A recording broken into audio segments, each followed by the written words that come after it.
is Tripoli, a key city in the United Kingdom of Libya. Tripoli is Libya's largest city and the commercial center of a United Kingdom of 3 provinces, Tripolitania in the west, Cyrenaica in the east, and the Fezzan in the south.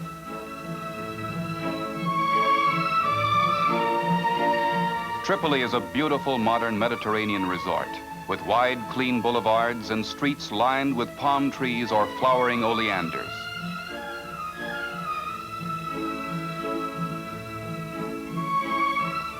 Libya gained its independence through the United Nations in 1951. Libya is big, more than 750,000 square miles, and has a population of over 1 million people.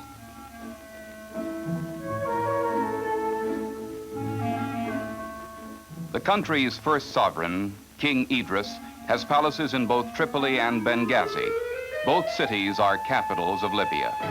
There are few vestiges of the Roman city of Oea, the ancient name for modern Tripoli. One exception is this arch built to honor Marcus Aurelius. But the ruins of the 2 other ancient cities still stand as monuments to Rome's early glory. One is Sabratha, 30 miles west of Tripoli. The theater at Sabratha has been restored. It was among the largest built by Rome and could seat some 5,000 people. Sabratha was a seaport, an important trading center for gold and ivory from the African interior.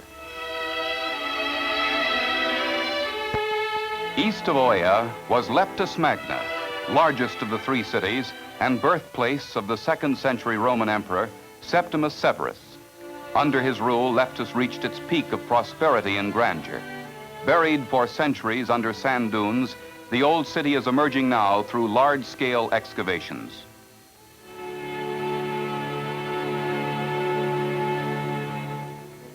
But Libyans look to the future rather than the past. Part of their future is hidden beneath the sands of the Sahara Desert.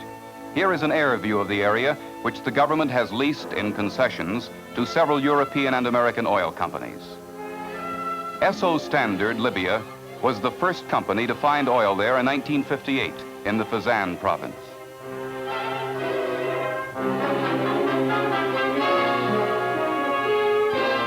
Many unsuccessful attempts to find oil followed. These dry holes represent months of work and millions of dollars in investment. But dry holes do not dim the faith and determination of oil men. Drilling continued. This drilling rig is also in the Fezzan. 8,500 feet down, it struck basement rock, which means there is no oil. Once basement rock is reached, drilling is stopped and the hole is plugged. The rig is specially designed. It is mounted on pneumatic tires, which allow it to be moved about at a great saving of time and money. On another occasion, in Cyrenaica, oil has been found more than 1 mile deep at Zelten. Because the Zelten discovery indicated better production, the company decided to move its rig here from the Fezzan. To move an entire oil camp with housing, equipment, and drilling rig across mountainous dunes, steppes, and trackless desert is a monumental task. This kind of journey is equivalent to moving a small army, and the logistics involved are staggering.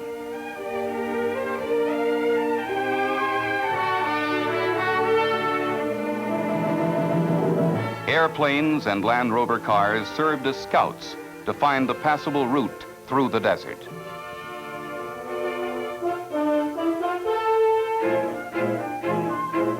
The trip from the Fezzan to Zelten required almost 2 weeks and crossed an area as large as Texas, from southwestern Libya to within 100 miles of the Mediterranean.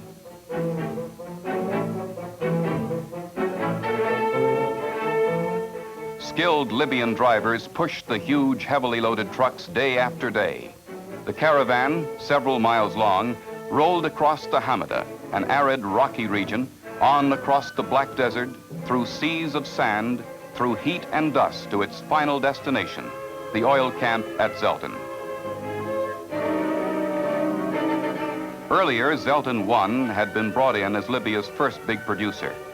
It was tested at 17,500 barrels of crude oil a day. At this stage, oilmen could only hope they had found a major field. Geologists indicated another likely spot 4.5 miles away, so the rig was moved and drilling was started at once on Zelten 2. One successful strike such as Zelten 1 is not enough to establish a profitable oil field. Consequently, the Zelten area, some 200 miles south of Benghazi, has to be thoroughly explored. Geologists can indicate where oil might be, but production men must drill deep holes to determine whether it is actually there. It is the policy of ESSO Libya to train young Libyans in the skills of oil. Some of these men were shepherds and farmers until the search for oil began. Training is actually a two-way proposition. The Americans contribute their oil-finding skills. The Libyans, in turn, teach their teachers how to work and survive in the desert.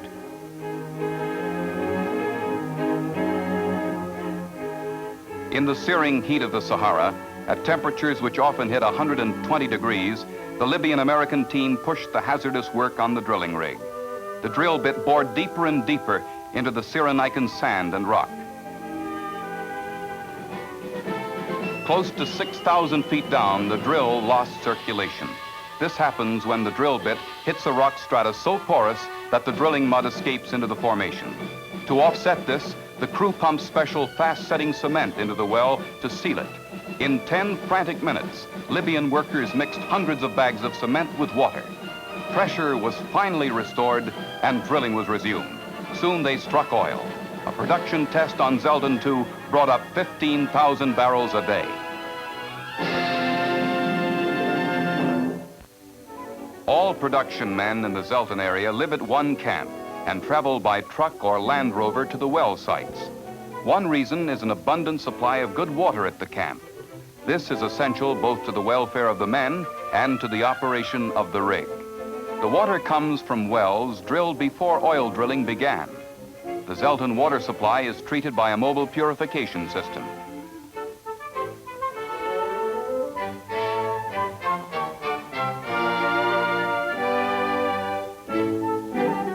Complex operations demand good communications. The camp boss, a young Libyan, keeps in frequent touch by radio telephone with the company's main office in Tripoli and with supply depots and other oil camps and personnel throughout Libya.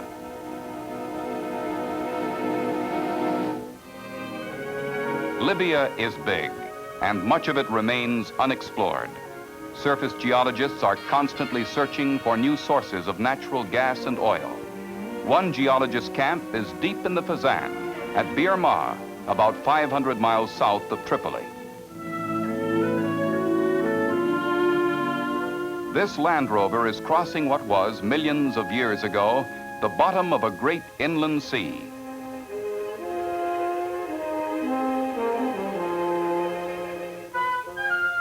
The geologist and his Libyan assistant are hunting for rock samples along an escarpment which juts out of the desert. Rock samples are checked and gathered to be sent by air to the laboratories in Tripoli. There they will get more scientific examination and classification.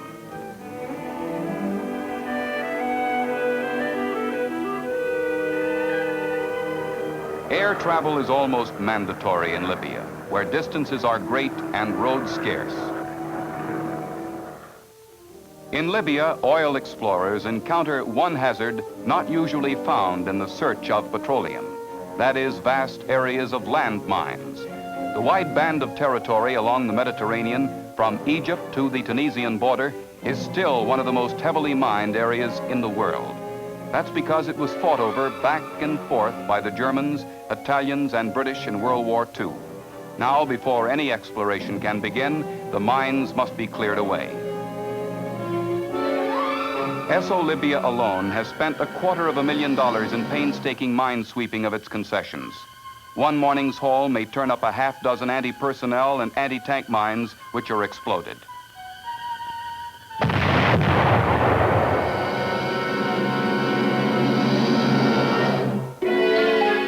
This is the seismic camp of an American oil exploration crew in Libya.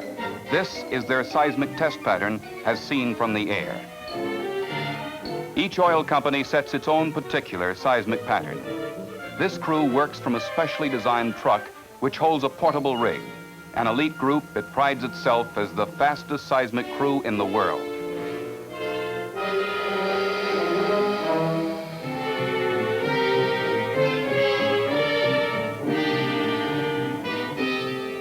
Using compressed air, the truck rig can drill a 20-foot hole in 2 minutes. A dynamite charge goes into each hole of the test pattern.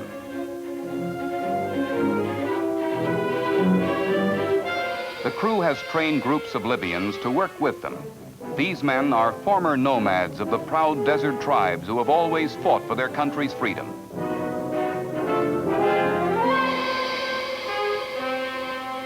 They lay out the geophones quickly and efficiently.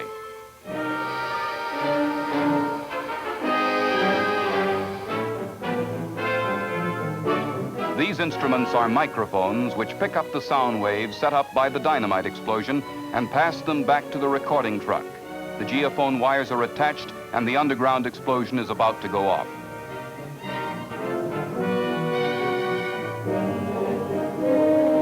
Here it comes.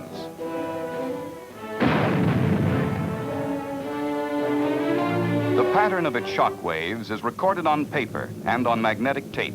The wave pattern must now be analyzed to determine if oil could be present in rock formations underground. In Tripoli, the company maintains permanent offices.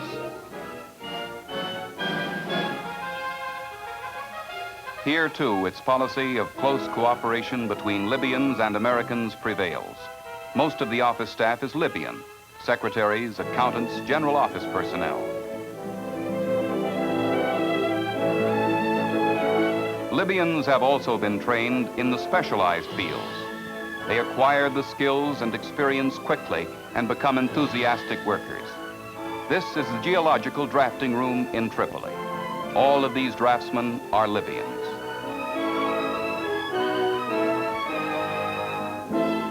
ESSO Libya and its contractors employ some 800 people. More than half of them are Libyans. In the paleo laboratory, where rock samples and fossils are scientifically analyzed, young Libyans work as lab assistants. In every field, from the oil camps to the company offices, Libyans are partners. Through the efforts, skills, and capital of this oil venture, Libyans and Americans will gain much, not only in return on investment, but in human knowledge and understanding.